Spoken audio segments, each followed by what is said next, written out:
Hey guys, need a game idea on the run? Here's a quick one. Requires no setup at all. I call it Zombie Apocalypse. It's super easy. All you do is you get all your kids together in one room and you assign one of them to be it. And it's basically a game of tag where one of the youth is a zombie. Now these are slow zombies, not fast zombies, and so the zombie must only ever walk, but everybody else is allowed to run. If a player gets tagged by a zombie, then that player becomes a zombie. And if a player becomes a zombie, then they can only walk as well, and they go around tagging everybody else. The goal, of course, is for the zombies to have a total apocalypse over your youth program so that everyone becomes a zombie.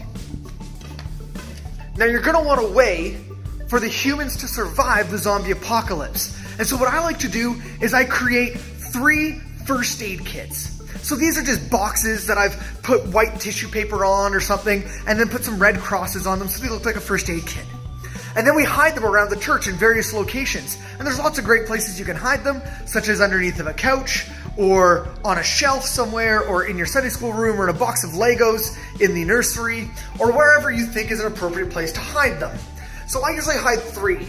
And the goal of the game is for the humans to get all 3 of their first aid kits back to the sanctuary before everybody gets turned into a zombie. And so it's kind of a race against the clock to beat the zombie apocalypse. This game is simple, it's easy, you don't even need to actually use any first aid kits, you could just use anything you have on hand as the items that they have to gather in order to create the antidote to the zombie virus.